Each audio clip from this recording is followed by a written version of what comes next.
Hello दोस्तों, मैं doctor Rishikesh Tiwari आपका शियान एकेडमी के ऑनलाइन सेशन में एक बार फिर से स्वागत करता हूं। दोस्तों, हम लोगों ने सीएसआईआर के लिए जो है हम लोगों ने एनिमल फिजियोलॉजी वाले यूनिट से जो है आपका एंडोक्राइन सिस्टम चैप्टर स्टार्ट किए थे, जिसमें हम लोगों ने hypothalamus, pituitary gland, thyroid gland के बारे में डिस्कशन कर लिया था। आज हमारा नया टॉपिक है जो है एनिमल फिजियोलॉजी के एंडोक्राइन सिस्टम चैप्टर में, जिसका नाम है एड्रिनल ग्लैंड। एड्रिनल ग्लैंड को सुप्रारीनल ग्लैंड भी कहते हैं। तो इसके बारे में आज हम लोग डिटेल से चर्चा करेंगे कि यह इसके कितने भाग होते हैं और यह कौन सा हार्मोन सिंथेसिस करता है और कौन से बॉडी के फिजियोलॉजी को रेगुलेट करने का जो है काम करता है। तो आइए दोस्तों, हम लोग स्टार्ट करते हैं जो है आपके आज का टॉपिक, जिसको कहते हैं एड्रिनल ग्लैंड। एड्रिनल ग्लैंड को सुप्रारीनल ग्लैंड भी कहा जाता है, जैसा कि लिखा हुआ है। एड्रिनल ग्लैंड जो होता है वह दो तरीके से ओरिजिन होगा, जिसको आगे हम लोग देखते हैं। सबसे पहले देखते हैं कि सुप्रारीनल क्यों कहते हैं, क्योंकि ये किडनी के सुपीरियर पोजीशन पे पाया जाता है। This gland is superior to the kidney. Kidney जो है medically it is known as the renal, then जो है it is also known as the suprarenal glands. Suprarenal gland जो होती है, अगर एनाटॉमिकली देखें तो इसके दो रीजन्स होते हैं। बाहर वाले रीजन को हम लोग कॉर्टेक्स कहते हैं। कॉर्टेक्स जो होता है 80% जो है एड्रिनल ग्लैंड का 80% भाग जो है कॉर्टेक्स मिलकर बना होता है और 20% भाग जो होता है वो मेडुला से मिलकर बना होता है।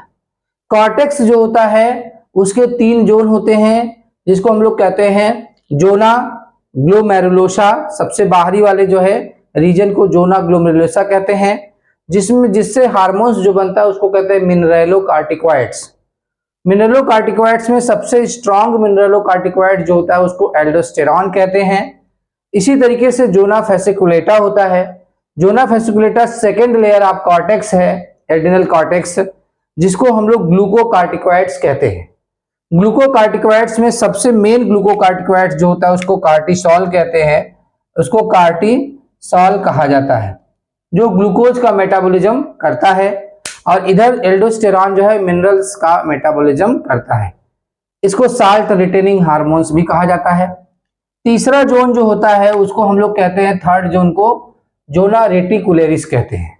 जोना रेटिकुलेरिस जो है वह सेक्स कार्टिकॉइड्स को बनाता है, जिसमें जो है टेस्टोस्टेरॉन है, एस्ट्रोजन है, उसकी बात हम लोग करेंगे। तो ये जो आपका कॉर्टेक्स रीजन होता है वह मेसोडर्मल ओरिजिन होता है, एम्ब्रियोनिक मेसोडर्म से बनता है, इसलिए इसको मेसोडर्मल ओरिजिन कहते हैं। और जो हमारा एड्रिनल मेडुला होता है वह एक्टोडर्मल ओरिजिन का होता है और सबसे बीच में पाया जाता है, सेंटर ऑफ दिस ग्लैंड है इसके सेल्स। और यह जो है मेसोडर्मल ना होकर के एक्टोडर्मल ओरिजिन होता है, मतलब इसमें न्यूरल टिश्यू पाए जाते हैं जो हार्मोन्स को बनाते हैं। हार्मोन्स को कंबाइंडली कैटकोलामीन्स कहते हैं। हार्मोन्स को कंबाइंड रूप से कैटकोलामीन्स कहा जाता है, जिसके बारे में हम चर्चा करेंगे, जिसमें मेन जो हार्मोन्स आगे पढ़ेंगे एपिनेफ्रिन और नॉन एपिनेफ्रिन कहते हैं, जिसको एड्रेनलिन और नॉर एड्रेनलिन भी कहते हैं। एड्रेनलिन को सिंपैथीन भी कहते हैं। तो इन सारे बातों में हम लोग 1 बाय 1 चर्चा करेंगे, आपका डिस्कशन किया जाएगा। अब देखिए, जो एड्रिनल ग्लैंड है उसके लिए हार्मोन्स के सिंथेसिस के लिए सिग्नल कहां से आता है, हाइपोथैलेमस से आता है। तो यह जो है हमारा रीजन है हाइपोथैलेमस का, यह हमारा होगा हाइपोथैलेमस। और यह हमारा एंटीरियर पिट्यूटरी ग्लैंड होती है, साथ ही साथ यह पोस्टीरियर पिट्यूटरी ग्लैंड्स। तो हाइपोथैलेमिक रीजन में एक जो न्यूक्लियाई होती है इसको कहते हैं पैरावेंट्रिकुलर न्यूक्लियाई। पैरावेंट्रिकुलर न्यूक्लियाई होती है हाइपोथैलेमिक रीजन में, पैरावेंट्रिकुलर न्यूक्लियाई होगा। और पैरावेंट्रिकुलर न्यूक्लियाई जो होता है वो एक हार्मोन्स बनाता है अपने न्यूरॉन्स के थ्रू, जिसको हम लोग न्यूक्लियाई को जिसको कहते हैं CRH, कार्टिकोट्रोपिक रिलीजिंग हार्मोन्स कहते हैं। और यह कार्टिकोट्रोपिक रिलीजिंग हार्मोन्स क्या करता है कि जो हमारा एंटीरियर पिट्यूटरी ग्लैंड है उसमें एक सेल होती है जिसको कार्टिकोट्रॉप्स कहते हैं, उसके सरफेस पे रिसेप्टर पाए जाते हैं इस हार्मोन्स के लिए, जिसका नाम है CRH। अब CRH जो है आकर के जो कार्टिकोट्रॉप्स होता है जो एंटीरियर पिट्यूटरी ग्लैंड में प्रेजेंट है उसके सरफेस पे बाइंड करता है और बाइंड करके इस कार्टिकोट्रॉप सेल को स्टिमुलेट करेगा। किसके लिए? हार्मोन्स के सिंथेसिस के लिए। उस हार्मोन्स का नाम है ACTH, एडिनोकार्टिकोट्रोपिक रिलीज, मतलब एडिनोकार्टिकोट्रोपिक हार्मोन्स है, जिसको कहते हैं ACTH। ACTH जो है आपका पहला जोन आज हम पढ़ने जा रहे हैं डिटेल में। पहले जोन के थ्रू जो हार्मोन्स बनता है उसके बारे में आज हम चर्चा करेंगे, डिस्कशन रहेगा। और सेकंड जो है जो वीडियो लाएंगे तो उसमें हम लोग जो है दूसरे जोन को डिस्कस करेंगे, जिसमें हम लोग कॉर्टिसोल के सिंथेसिस की बात करेंगे, कौन कौन सा स्टिमुलस है और कैसे सिंथेसिस होता है। तो आज का जो वीडियो लेक्चर है उसमें हम लोग केवल जोना ग्लोमेरुलोसा पर फोकस करेंगे और इससे बनने वाला मेन मिनरलोकार्टिकॉइड जिसको कहते हैं एल्डोस्टेरॉन, उसके सिंथेसिस की बात करेंगे। तो देखेंगे एल्डोस्टेरॉन के सिंथेसिस के लिए कौन सा स्टिमुलस वीक है, कौन सा स्टिमुलस स्ट्रांग होता है और इसके सिंथेसिस के लिए। तो यहाँ पे हम देख रहे हैं कि जो ACTH है वह इसका वीक स्टिमुलस होता है, वह इसका वीक स्टिमुलस है, वीक स्टिमुलस की तरह काम करता है। तो यह स्टिमुलेट करेगा। यह कब होता है? यह वीक स्टिमुलस जो है जब लॉन्ग स्ट्रेस होता है बॉडी में, तो ये ACTH जो है के थ्रू काम करता है और स्ट्रेस को रेगुलेट करने का काम करता है। जबकि यहाँ पे जो एंजियोटेंसिन है यह इसका स्ट्रॉन्ग स्टिमुलस होगा। एंजियोटेंसिन क्योंकि ऐसी स्थिति में ही बनता है ये जब बॉडी में ब्लड वॉल्यूम कम है, बॉडी में वाटर का अमाउंट कम है, साल्ट को रिटेन करना है, साल्ट को रिटेन करके वाटर को कंट्रोल करना है क्योंकि ब्लड प्रेशर कम है। तो ऐसी कंडीशन में जो सबसे पावरफुल हो जाता है स्ट्रॉन्ग स्टिमुलस है, स्ट्रॉन्ग स्टिमुलस की तरह काम करता है। कौन सा? ये है हमारा एंजियोटेंसिन 2। एंजियोटेंसिन 2 जो है कैसे बनता है यह देखते हैं। हमारा लीवर जो है, लीवर से एक प्रोटीन बनती है जिसका नाम है एंजियोटेंसिनोजन। एंजियोटेंसिनोजन एक प्रोटीन है जो लीवर से लगातार सिंथेसाइज होता रहता है और यह ब्लड में भेज दिया जाता है लीवर से सिंथेसाइज होकर के। यहां पे क्या होता है कि एक और जो है बात देखनी है कि यहाँ पे मेरा किडनी है, तो किडनी जो है क्या करती है, किडनी में जो सेल होती है जिसका नाम है जेजी सेल्स, जो है जेजी सेल्स होती हैं और ये जेजी सेल लगातार एक हार्मोन बनाती है जिसका नाम है रेनिन। हार्मोन बनाती है जिसका नाम है रेनिन, जो एंजियोटेंसिन को कन्वर्ट कराता है एंजियोटेंसिन फर्स्ट में। रेनिन जस्ट लाइक एंजाइम है और वह क्या करता है कि एंजियोटेंसिनोजन को किसमें कन्वर्ट कर देता है? एंजियोटेंसिन फर्स्ट में कन्वर्ट कर देता है। तो रेनिन कहां से बना? किडनी के जेजी सेल से बनता है। जक्स्टा मेडुलरी अपरेटस है, वहां पे जेजी सेल्स पाई जाती हैं जो रेनिन बनाती हैं। रेनिन लीवर से बने हुए एंजियोटेंसिनोजन जो ब्लड में प्रेजेंट है, वो बड़ी प्रोटीन है, उसको कन्वर्ट करके एंजियोटेंसिन में परिवर्तित कर देता है, कन्वर्ट कर देता है। एंजियोटेंसिन 1 जो है वह एंजियोटेंसिन 2 में कैसे कन्वर्ट होगा? इसके लिए कन्वर्जन के लिए एक एंजाइम बनता है फ्रॉम द लंग। हमारे लंग से एक एंजाइम बनता है जिसको कहते हैं एंजियोटेंसिन कन्वर्टिंग एंजाइम कहते हैं। एंजियोटेंसिन कन्वर्टिंग एंजाइम क्या करता है कि इस एंजियोटेंसिन 1 को कन्वर्ट कर देता है एंजियोटेंसिन 2 में, क्योंकि एंजियोटेंसिन 2 है सबसे ज्यादा पावरफुल वैसोकंस्ट्रिक्टर होता है। तो एक तो ये वैसोकंस्ट्रिक्शन करके ब्लड प्रेशर को मेंटेन करेगा कुछ समय के लिए, साथ ही साथ यह एक स्टिमुलस की तरह काम करता है। और एंजियोटेंसिन 2 जाएगा जो है आपके जो एड्रिनल कॉर्टेक्स का जो जोना ग्लोमेरुलोसा है उस सेल के सरफेस पे इसके लिए रिसेप्टर होते हैं और ये रिसेप्टर कौन सा होता है? GPCR वाला होता है। रिसेप्टर कैसा है? GPCR रिसेप्टर होता है, जिसको ग्वानिन प्रोटीन कपल्ड रिसेप्टर कहते हैं, सर्पेंटाइन रिसेप्टर भी कहते हैं। तो यह एक स्ट्रॉन्ग स्टिमुलस के रूप में जाकर के GPCR के एक्स्ट्रा साइटोसोलिक रीजन में बाइंड कर जाता है और यह क्या करता है कि जी स्टिमुलेटरी टाइप के सिग्नलिंग पाथवे को एक्टिवेट कर देता है, जिसमें बेसिकली होता क्या है कि जब ये इनएक्टिव रहता है तो जी स्टिमुलेटरी जो ट्राइमेरिक प्रोटीन है वह GDP से जुड़ा रहता है, लेकिन जब ये GTP से जुड़ जाता है तो एक्टिव हो जाता है और फिर ये क्या करता है कि मेम्ब्रेन में प्रेजेंट एक एंजाइम है जिसका नाम है एडेनिलेट साइक्लेज को एक्टिवेट कर देता है। एडेनिलेट साइक्लेज ATP से साइक्लिक AMP जो सेकंड मैसेंजर उसको बनाता है और सेकंड मैसेंजर से प्रोटीन काइनेज A बन जाता है। Protein kinase A just like enzyme, यह क्या करता है हर स्टेप ऑफ द मतलब each step of synthesis of aldosterone को स्टिमुलेट कर देता है। सपोज करिए ये सारे स्टेप है जिसके थ्रू एल्डोस्टेरॉन बनेगा। जो एड्रिनल कॉर्टेक्स के हार्मोन्स होते हैं वह जो है स्टेरॉइड डेरिवेटिव होते हैं। एड्रिनल कॉर्टेक्स के हार्मोन्स किससे बनते हैं? स्टेरॉइड से बनते हैं। स्टेरॉइड में कोलेस्टेरॉल से बनते हैं। ये कैसे होते हैं? ये स्टेरॉइड डेरिवेटिव होते हैं। स्टेरॉइड में क्या होते हैं? मेनली लिपिड है, और ये इसमें जो मेन स्टेरॉइड है वह हमारा क्या होता है? मेन स्टेरॉइड जो होता है हमारा कोलेस्टेरॉल होता है। तो इस तरीके से कोलेस्टेरॉल जो है था, इसकी बात हम लोग करेंगे। कोलेस्टेरॉल से ये सिंथेसिस का पाथवे शुरू हो जाता है इन प्रेजेंस ऑफ दिस। और ACTH भी क्या करता है? जी स्टिमुलेटरी के थ्रू काम करता है, और GTP जुड़ेगा, वो भी एडेनाइड साइक्लेज के थ्रू, AC के थ्रू क्या करता है? ये भी CMP बनाएगा, CAMP ATP से बना देगा, और फिर इसके थ्रू भी क्या बनता है? प्रोटीन काइनेज A ही बनता है। तो दोनों जो होते हैं ACTH चाहे वो सिग्नल मॉलिक्यूल्स, वो भी GPCR रिसेप्टर से बाइंड करेगा। एंजियोटेंसिन 2 अगर हो तो भी GPCR रिसेप्टर से बाइंड करेगा, और अल्टीमेटली दोनों क्या करते हैं? प्रोटीन काइनेज A बना देते हैं। प्रोटीन काइनेज A एंजाइम्स बनाता है जो कि कोलेस्ट्रॉल से एल्डोस्टेरॉन के सिंथेसिस को करवाता है। Synthesis of aldosterone from the cholesterol process को स्टार्ट करके खत्म करता है। कोलेस्ट्रॉल से सबसे पहला जो कंपाउंड बनता है that is pregnenolone. Pregnenolone further converted into the progesterone. Progesterone with the help of the enzyme that is 21 hydroxylase. This enzyme जो है catalyse the progesterone into the 11 deoxy corticosterone and then 11 deoxycartisterone further converted into the cartisterone, and finally हमारा जो enzyme है that is known as the salt retaining जो है hormones है वो बन जाता है, जिसको कहते हैं हम लोग एल्डोस्टेरॉन। एल्डोस्टेरॉन का सिंथेसिस कंप्लीट हो जाता है।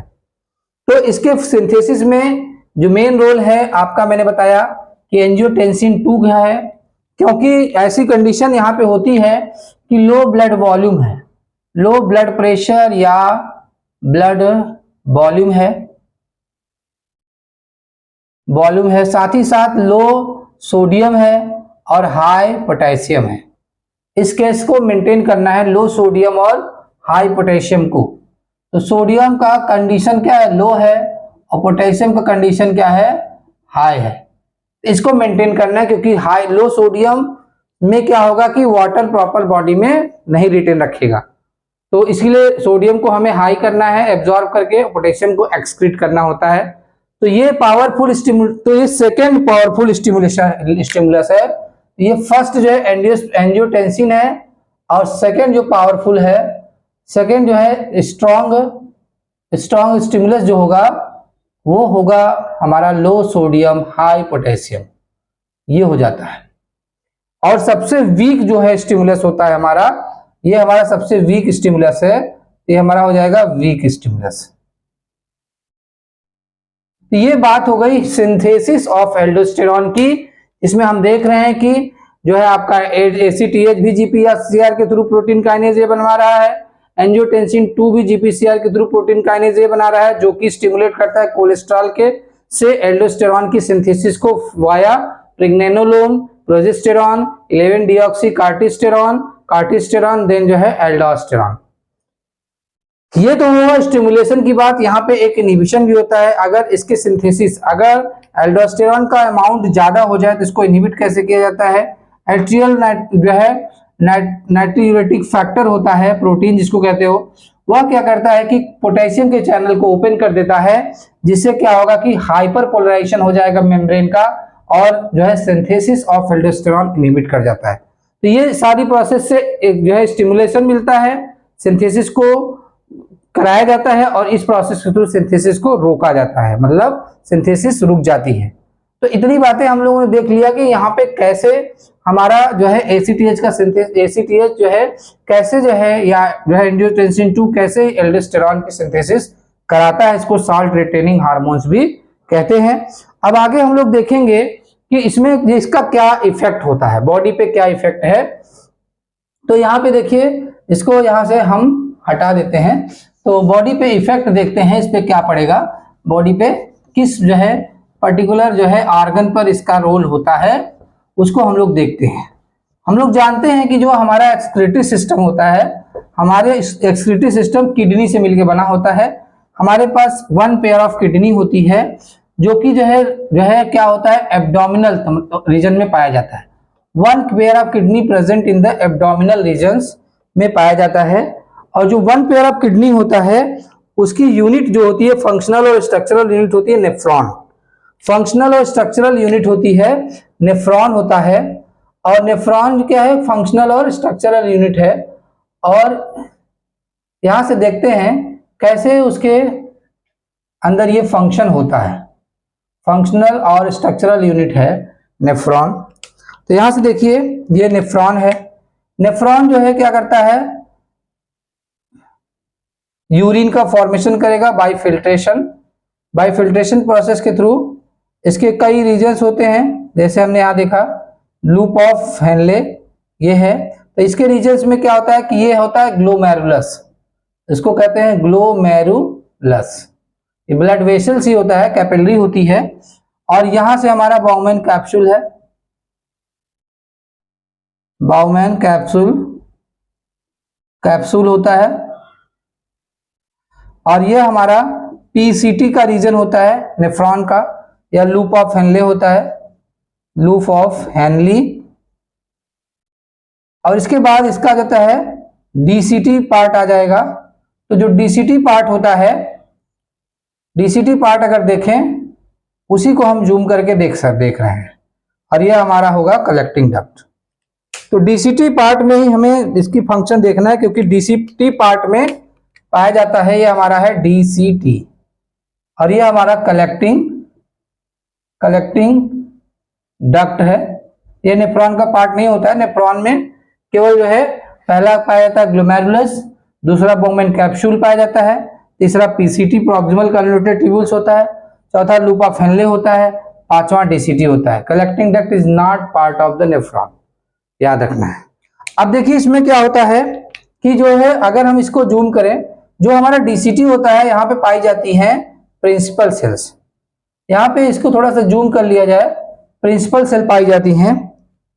प्रिंसिपल सेल के सरफेस पे यहाँ पे हमारा क्या बन गया, एल्डोस्टेरॉन। मान लीजिए ब्लड में हमारा एल्डोस्टेरॉन है। एल्डोस्टेरॉन क्या है, मान लो एल्डोस्टेरॉन, यहां हमारा एल्डोस्टेरॉन एक तरह का क्या है, स्टेरॉइड नेचर का हार्मोन। जैसा कि हमने देखा ये कोलेस्ट्रॉल से सिंथेसाइज हुआ है।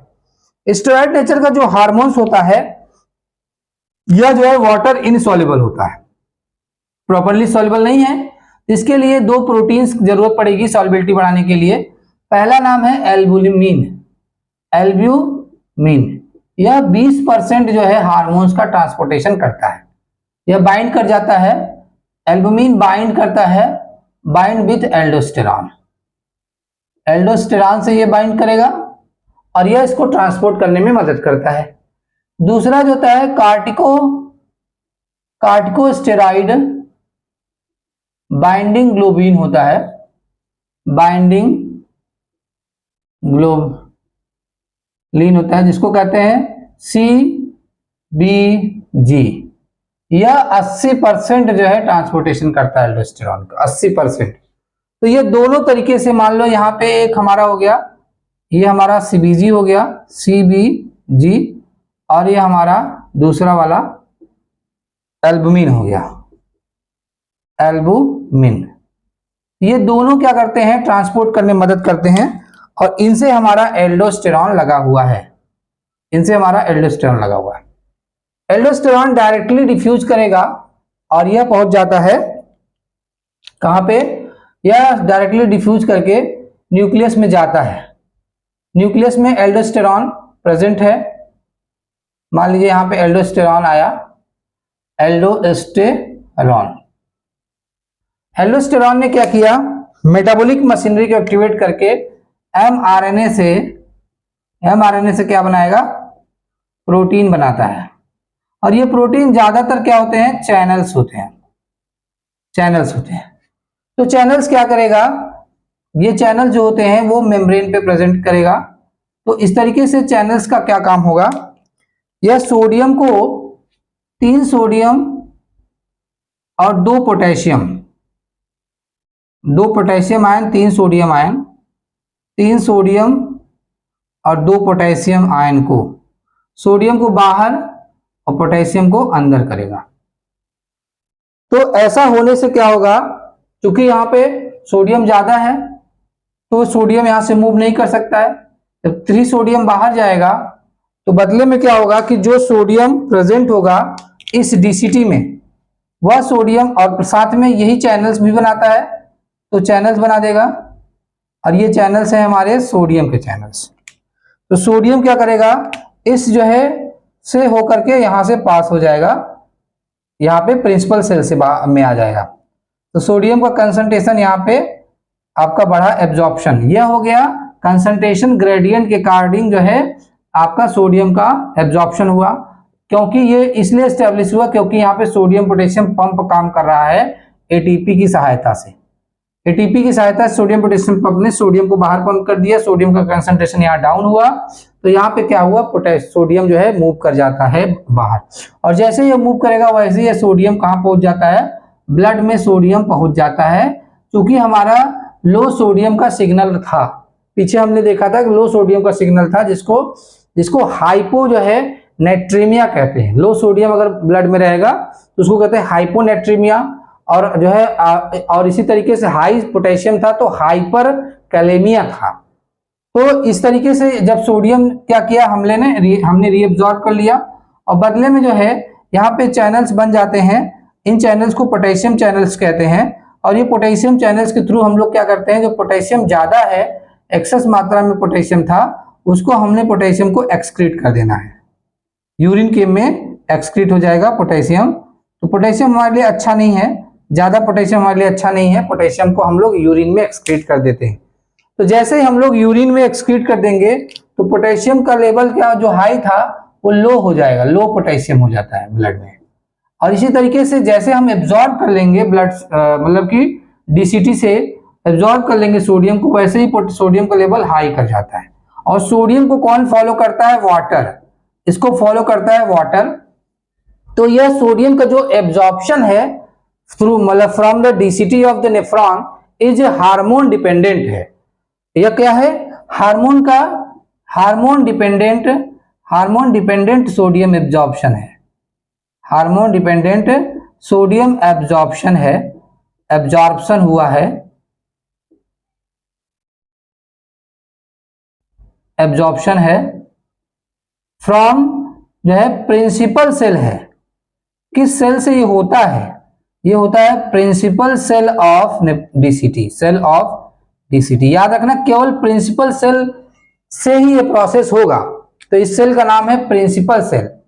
इस सेल का नाम क्या हो जाएगा, प्रिंसिपल सेल होती है, जो डीसीटी में और 2 जगह पाई जाती है, एक तो डीसीटी में पाई जाती है, दूसरा कलेक्टिव डक्ट में पाई जाती है। तो यही केवल hormone dependent sodium reabsorption and water reabsorption होता है, नहीं तो हर जगह नॉर्मली रीअब्जॉर्प्शन होगा। तो हमारी बॉडी नॉर्मल फिजियोलॉजी में नॉर्मली वाटर का रीअब्जॉर्प्शन के कंसंट्रेट यूरिन को रिलीज करता है। लेकिन अगर ये होगी कि कम हो गया है बॉडी में, वाटर का अमाउंट कम हो गया है, सोडियम का अमाउंट कम हो गया, तो ऐसी कंडीशन में क्या होगा कि हार्मोन डिपेंडेंट एल्डोस्टेरॉन डिपेंडेंट जो है सोडियम का रीअब्जॉर्प्शन पहले होगा, तो उसके बाद फॉलोड बाय द वाटर का रीअब्जॉर्प्शन होता है, जिससे ब्लड वॉल्यूम जो कम है यह जो है नॉर्मल हो जाता है, अप हो जाता है।